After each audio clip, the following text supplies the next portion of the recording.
السلام عليكم ورحمة الله وبركاته. بسم الله الرحمن الرحيم. الحمد لله رب العالمين، والصلاة والسلام على أشرف الأنبياء والمرسلين سيدنا ونبينا ومولانا محمد وعلى آله وصحبه أجمعين.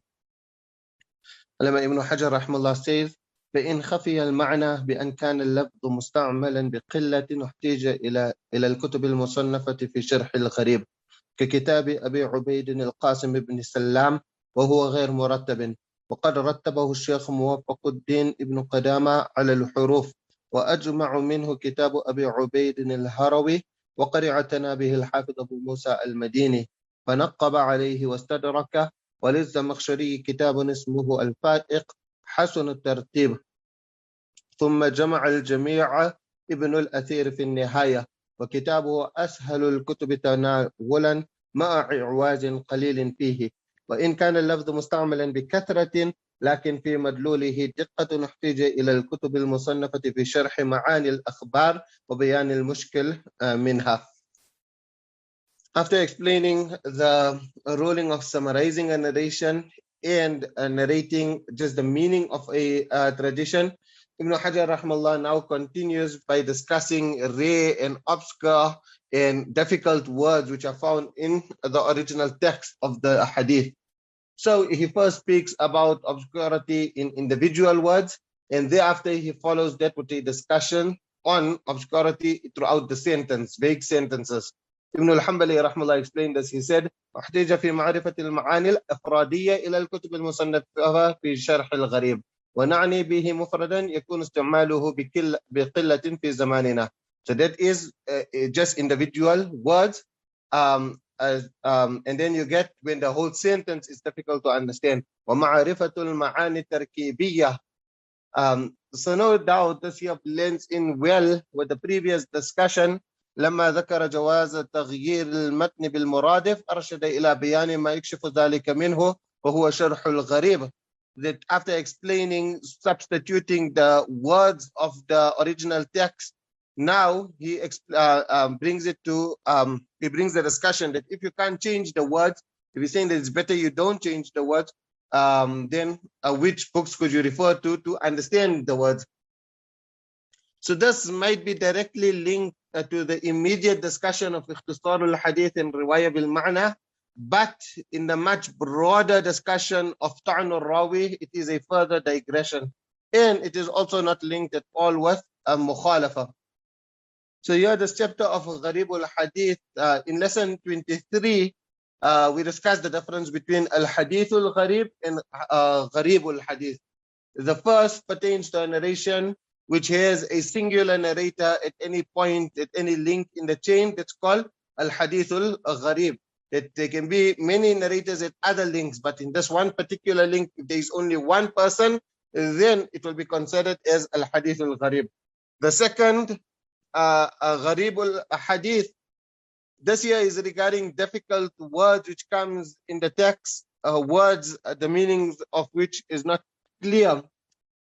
So we already explained this here in some detail in lesson 23, and you may refer to the recordings of that lesson.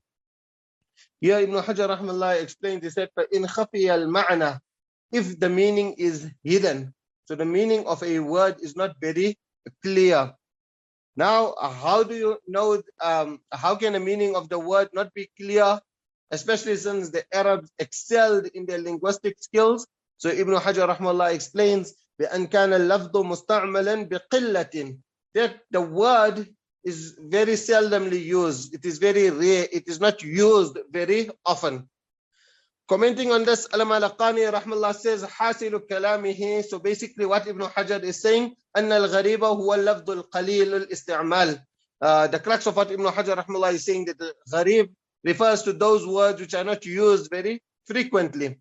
If a word is used very seldom, then people might not be very acquainted with that word, and therefore there comes the need to explain that word. This is how Ibn Hajar rahmallah chose to express the meaning. However, Al-Malaqani rahmallah rejects this here by saying وَهُوَ غَيْرُ مُحَرَّرٌ, that this here is not very accurate. Why? Because many times there could be words which are not used very often, but a person will still know very well the meaning of those words. For example, do you use all the vocabulary that you know? If you have to read a novel, you will see how many words are in there that you know. But in your discussions, in your community, amongst your people, no one ever uses that word. But when you are reading it, if you see it in a newspaper or if you read it anywhere, immediately you will know the meaning. إذ لابد في الغرابة أيضا من خفاء المعنى. So Allama Al-Qani is saying that the meaning also is hidden. You can't just say that it's not used frequently, because if it is not used frequently, there is still great chances that a person could know the meaning. So he's saying that the meaning also is obscure. إذ الغرابة في اللفظ أن تكون الكلمة وحشية غير ظاهرة الدلالة ولا مأنوسة الاستعمال. That the meaning of a gharaba, from the word gharaba, it means that a word which is very strange. So the meaning of the word is not very apparent, and a person doesn't even feel comfortable when using that word. So this is like a small ta'aqqub on this, what Ibn Hajar rahmallah mentioned here, because merely using a word a little does not mean that it will be gharib. But then Allama Al-Qani rahmallah continues by giving an interpretation. He's saying, Allahumma la yuqal inna qillat al-isti'mal madhannatu khafa'i al-ma'na. That maybe what you could say, generally, words which are not known, the meanings are hidden. If a person won't very frequently use a meaning, a word which he doesn't know the meaning. He might use it 2-3 times, people will laugh at him, they'll say he's using it out of context, he's not using the word properly, and he'll stop using it. He won't use the word, try to use like a very difficult word where he doesn't know the meaning. So generally, when words are not known, it is those words which a person does not, which are not frequently used. And if in a particular society, there are big words which are used frequently, then a person would make some research, he would go Google it, he would go check in a dictionary, he would ask, he would come to know about it. So majority of the time when words are not known, they are not known because they are used very rarely. So he explains, فَبَا بِأَنْ كَانَ سَبَبِيَّةً لَا تَسْوِيرِيَّةً. The tasya بِأَنْ كَانَ, you can see in the word ba there, it's the sababiyya. The reason why it is not known is because it is used very little. And then you see Shaykh Wajiuddin al-Gujarati says, Gharīb al-Ḥadīth مَا جَاءَ فِي الْمَتْنِ مِنْ لَفْظٍ غَامِضٍ بَعِيدِ الْفَهْمِ لِقِلَّةِ اسْتِعْمَالِهِ. That it's a difficult word, which is difficult to understand, لِقِلَّةِ اسْتِعْمَالِهِ, because it is very rarely used. So now looking at this interpretation and this explanation, it blends in with the explanation of Ibn Salah rahimahullah. Ibn Salah rahimahullah, he explained Gharīb al-Ḥadīth is وعبارة عما وقع في متون الأحاديث من الألفاظ الغامضة البعيدة من الفهم لقلة استعمالها. The reason why it cannot be understood is because they are used very rarely. So just 2 lessons back, we explained how words differ according to era and area. So they differ according to era. That means in one era, people will use a particular word, and then as time moves on, they won't use that word. And according to area. So that means in a certain community, people will use a word. There are those words which only people of one society use. So even though everybody is speaking the same language, there are those few words which a small group will only use. And you can notice this here in English as well. The Americans, they will have their vocabulary, which the rest of the English-speaking countries will not know. The British will have their few words which others would not understand. Actually, you remember when we were doing on that WhatsApp group last year, a long time ago, those Australian mashayikh, they put their one up. So then I told them what's the meaning of one up. So that's their words in their particular context. Leave alone countries, the people of Durban, for example, they will have a few words which the people of Johannesburg did not use. So even in one country. So now you can imagine that from the entire language, and then besides all of that also, some communities will use a word more when others will use the word less, or maybe they won't even use the word at all. So it is a valid word, it is in the dictionary, everybody will know about it, but it's just in the urf, it doesn't, it's not used. It reminds me of the word humongous. You know humongous? So in South Africa, hardly anyone ever uses that word, the big word. Hardly anyone uses the big word, humongous. However, when in Darul Ulum, the American students came to madrasa, and you see that they use that word so often, multiple times every day. So it looks like they're using such a big word. But if you go into, if you have to say it here, people will think you're using such a difficult word. But if you're going, for them, it's a normal word. So in the same way, various clans and different tribes, they had their own vocabulary. Or a word was just simply not used. So now in Sahih al-Bukhari and Sahih Muslim, there's the narration of Talha ibn Ubaidullah. He says, جاء رجل إلى رسول الله صلى الله عليه وسلم من أهل نجد. That a person from Najd came to the Prophet صلى الله عليه وسلم. طائر الرأس. Then after it, what he say? يسمع دوي صوته ولا يفقه ما يقول. None of us in Medina understood what he was saying. So he was using, he's a Bedouin from Najd, he's using the vocabulary of that vicinity. So the Prophet sallallahu alaihi wasallam, when he had to speak now to these type of people and he had to speak to different clans and different tribes, then he used words which they were acquainted with. When you understand it in this way, then you realize that no one can claim that the Prophet sallallahu alaihi wasallam ever spoke in a way which is difficult to understand. So the topic of Gharīb al-Ḥadīth cannot be used to object on the eloquence of the Prophet sallallahu alaihi wasallam, because a person, you say that he's eloquent is not only when he's using precise grammar and using very flowery language and very top English. The whole objective of speaking is the audience must understand.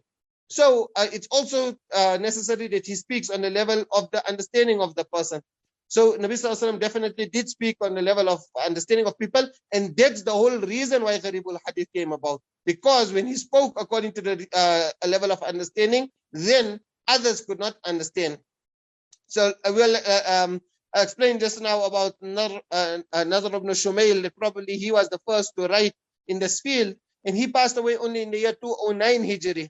So that means that the first book was written only in the beginning of the 3rd century. So for a full 200 years, no one ever felt that there's even a need to write on this year.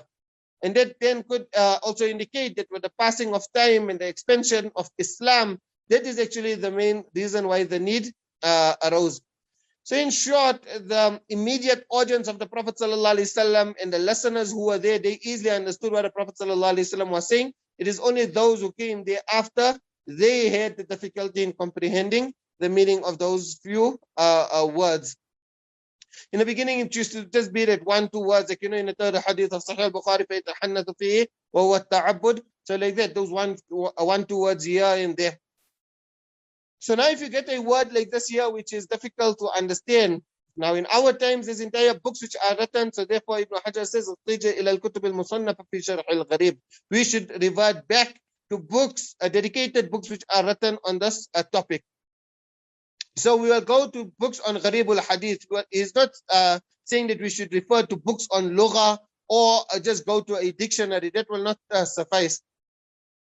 Explaining the importance of this topic, Mullah al-Qari rahmallah mentions, وَهُوَ فَنٌ مُهِمٌ يَقْبُهُ جَهْلُهُ لِلْمُحَدِّثِينَ خَاصًا وَلِلْعُلَمَاءِ عُمُومًا وَيَجِبُ أَن يَتَثَبَّتَ فِيهِ وَيَتَحَرَّى.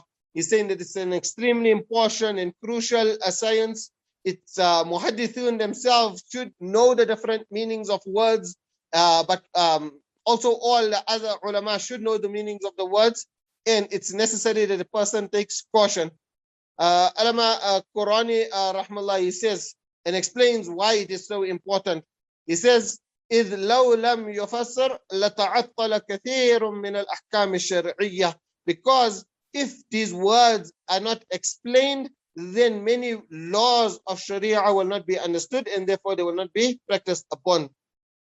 But in spite of being so important, it is really difficult, and it's not everybody's cup of tea. So therefore, Alama Munawi rahmallah says, وَالْخَوْضُ فِيهِ صَعْبٌ حَقِيقٌ بِالتَّحَرِّ جَدِيرٌ بِالتَّوَقِّ فليحذر قائده وليتق الله ربه أن يقدم على تفسير كلام النبي صلى الله عليه وسلم رجما بالظن إن بعض الظن إثم.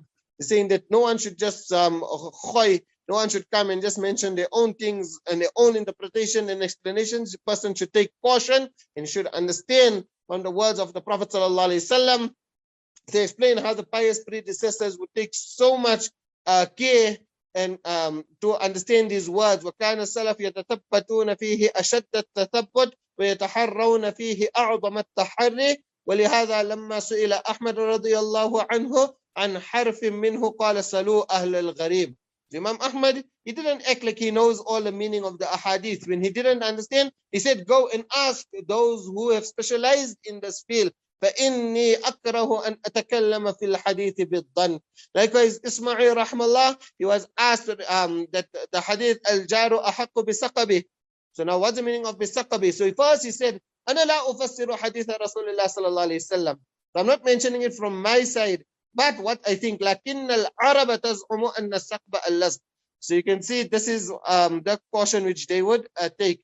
Likewise, Mullah al-Qari adds another example about Abu Bakr radiyallahu anhu when he was asked in the Quran, وَفَاكِهَةً وَأَبَّةً. So then he said, أَيُّ سَمَاءٍ تُظِلُّنِي وَأَيُّ أَرْضٍ تُقِلُّنِي إِذَا قُلْتُ فِي كِتَابِ اللَّهِ مَا لَا أَعْلَمُ. So therefore, if there is a difficult word in the hadith, we cannot just interpret it with assumption or with no knowledge. Being of this nature, Alama Laqani rahmallah explains the ruling of such words of this here. So he says, يجب البحث عن غريب الحديث على الخائض فيه. When reading a hadith, especially if you're specializing in a hadith, then it's extremely important that you go and you make the effort and try to get down to the real meaning of that word. ويتأكد الوجوب لمعرفة الغريب على من يروي بالمعنى.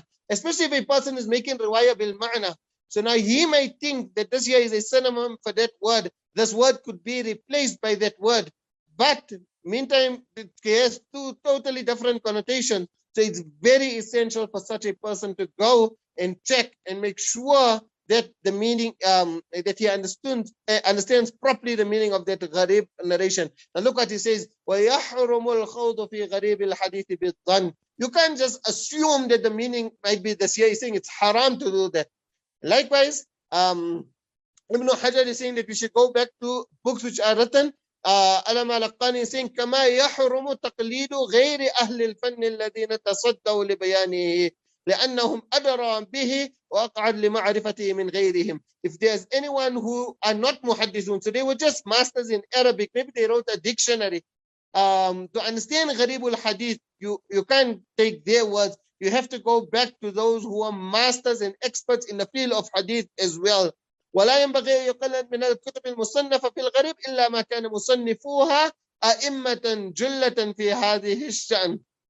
فمن لم يكن من أهله ربما تصرف فيه فأخطأ. وليحذر طالب العلم ضبط الغريب من الحواشي. Saying that even maybe when you're reading, then you'll see in the Hashia, maybe the commentator mentioned something. He says that too, you should take it with caution. إلا إذا كان بخط ما يعرف خطه unless it's someone who knows. So Ulama Ibn Hajar rahmallah, he gave examples of some books. We discussed these books and even all of the prints in lesson 23. You may refer to that lesson. There are actually quite a lot of books which were written. Ulama Munawi rahmallah said, وَقَدْ أَكْثَرُ التَّصْنِيفَ فِيهِ. Scholars wrote a lot on this topic. The first book which Ibn Hajar rahmallah mentions is Kitabi Abi Ubayd al-Qasim ibn Salam. So this here is Salam. You can see Sheikh Nuruddin they put the tajdeed there. Ulama Qurani rahmallah, he said بفتح السين المهملة وتشديد اللام. So the lam has to have the tajdeed.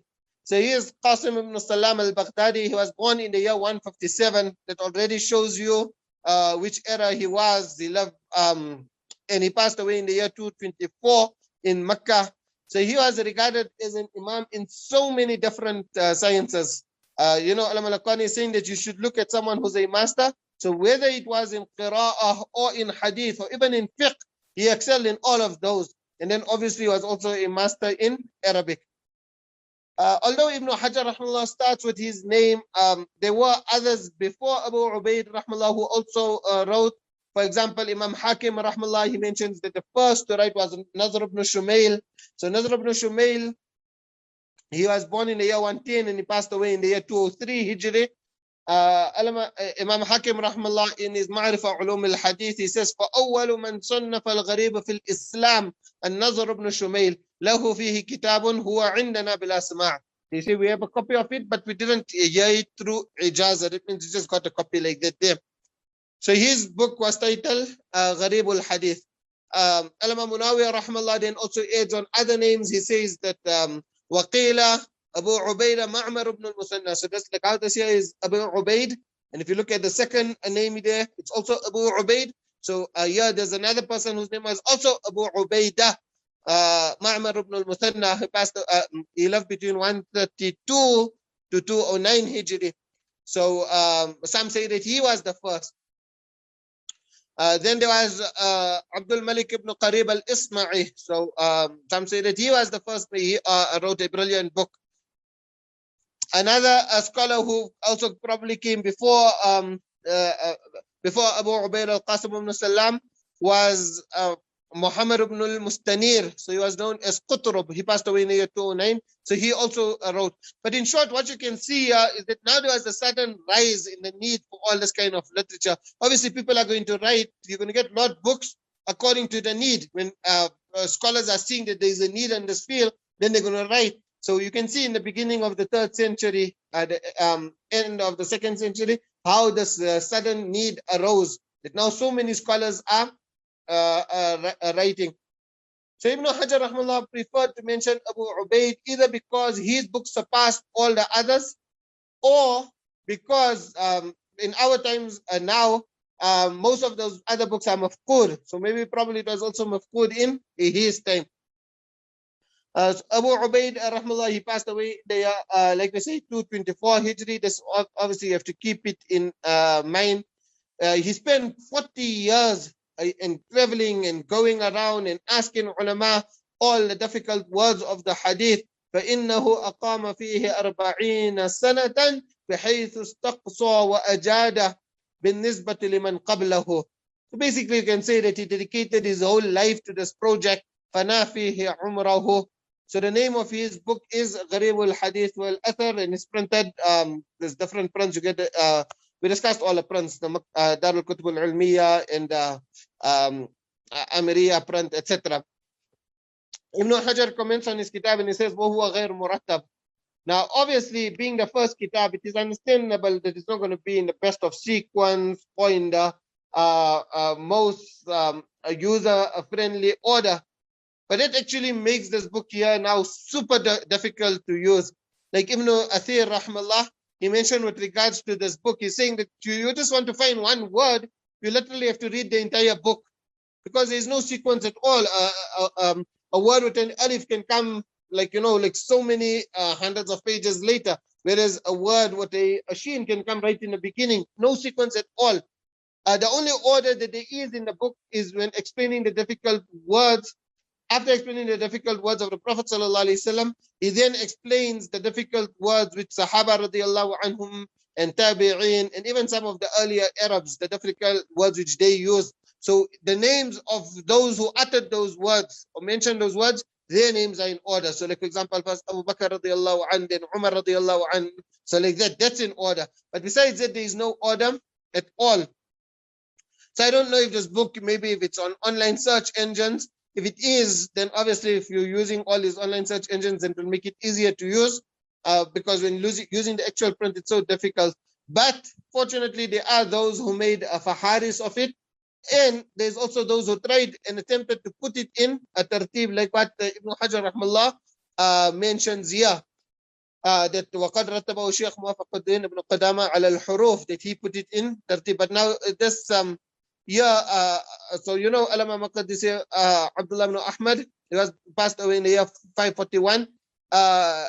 So Alama Munawi rahmallah mentions with regards to him that min akabir al-Hanabila wal-Muhaddithin. So what he done is he put it in fasahala bidhalika tanawalahu. But unfortunately it's not printed, and I don't know if even if the manuscript of it is known. So even though the kitab of Abu Ubaid al-Qasim ibn Salam is like this here, there's no order, etc. But it is regarded as an extremely important kitab in this field. لكن وقع من أهل العلم بموقع جليل وصار قدوة في هذا الشأن ولم يزل الناس ينتفعون بكتابه. Ibn Hajar rahimahullah then goes on to discuss the second book. He says, وَأَجْمَعُ مِنْهُ كِتَابُ أَبِي عُبَيْدَ الْهَرَوِي. So again, like Abu Ubaid, and that one is also Abu Ubaid. There were many books which came between these two books, which Ibn Hajar rahimahullah did not discuss. Besides that, there were also books which were directly linked to the book of Abu Ubaid, Al-Qasim ibn Sallam. Mullah al-Qari rahimahullah, for example, he says, وَعَمِلَ أَبُو سَعِيدَ الضَّرِيرِ كِتَابًا فِي التَّعَقُّبِ عَلَيْهِ. So Abu Sa'id al-Dharir, he made ta'aqqub. Likewise, there were two scholars basically who aimed to increase on the book of Qasim ibn Sallam. So you talk of teamwork. Now, no use reinventing the wheel. Qasim ibn Sallam done a magnificent job. He gathered from so many. He's dedicated his life 40 years going out, searching, traveling, hardship. So they acknowledged his work, and now they wanted to build on that and improve on it so that you could get a nice and a beautiful set which could encompass all the Gharīb words. So the one scholar was from the east and the other scholar was from the west. The scholar from the east was Al-Imam Qutayba rahmallah, Abu Muhammad Abdullah ibn Muslim. So he was born in 213 and passed away in 276. Al-Imam Munawi rahmallah said, وَأَلَّفَ فِيهِ أَيْضًا ibn Qutayba.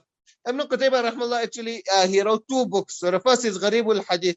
So in here he's mentioning words which Abu Ubaid did not mention. So this is he's just want to improve on the work, that you can refer to the book. If you need for all those words, you refer to the book of Abu Ubaid. But in that unlikely situation where Abu Ubaid did not mention a particular word, wal kamalu lillahi wahda, only Allah Ta'ala, in spite of Abu Ubaid dedicating his life, there are still some words which he missed out. Then you can come to this book here, Gharīb al-Ḥadīth. But besides that, he also wrote another book, Islahu Ghalati Abi Ubaid. So some places where he felt that Abu Ubaid was inaccurate, he then corrected those. So both of these books are also printed. The other scholar was from the west. So his name was Qasim ibn Muhammad as-Sarqasti. So he was from Andalus. Sarqasti is a place in Andalus. So Al-Munawi rahmallah said, ثم السرقسطي كتابا سماه غريب الحديث. And Al-Sarqasti rahmallah, he wrote his book which is titled Gharīb al-Ḥadīth. Again, his objective was to only mention those words which Qasim ibn Sallam did not mention. So it's actually printed with the name Dalail fi Gharīb al-Ḥadīth. It's published with the tahqiq of Muhammad al-Qannas and published by Maktaba Ubaykan. If you've been to Medina, the bookshops, you know Maktaba Ubaykan. What beautiful bookshops they have. So anyway, Al-Imam Munawi rahmallah, he added the name of Abdul Ghafir, but he passed away in the year 539 Hijri. So he added this name. Al-Imam Munawi is adding this name between Ibn Qutayba, who passed away in 276, and Al-Imam Sarqasti, who passed away in the year 313. And plus he uses the word thumma. So to say that after the word thumma, you done from Usul al-Shashi, the word thumma is used for tarahi. So first it means that Ibn Qutayma wrote, then thumma is using the word thumma and then saying that Abdul Ghafir wrote. It will mean that after that, after tartib ma'a tarahi. So after Ibn Qutayba was Abdul Ghafir, thumma, and then he's using the word thumma again and then saying Sarqasti. So obviously this is not a very ideal way for him to mention that. So that's just something to mention on the sideline. Then Al-Imam Munawi rahmallah also mentioned the name of Al-Imam Khattabi rahmallah. His book is very, very famous. You find it in very easily found. He wrote Gharīb al-Ḥadīth. He passed away in the year 388 Hijri.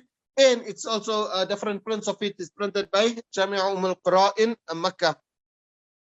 There was also a contemporary of Ibn Qutayba rahimahullah, Abu Ishaq al-Harabi. So he passed away in the year 285 Hijri. So he wrote like extremely huge book. You know, when you talk on makhtutat, on manuscripts, they talk of 5 volumes. So manuscript 5 volumes, imagine how many volumes had it been printed, how many volumes it would have been. But unfortunately, this book is also mafqud. So Ibn Hajar rahmallah mentioned that as the first book. He now mentions the second book, and he says that it's more comprehensive. وأجمع منه كتاب أبو عبيد الهروي. A more comprehensive book is the book of Abu Ubaid al-Harawi. I was intending to finish this entire chapter, but قدر الله ما شاء كان. Inshallah, we'll continue and complete it on Saturday. Until then, جزاكم الله خيرا. Assalamu alaikum wa rahmatullah.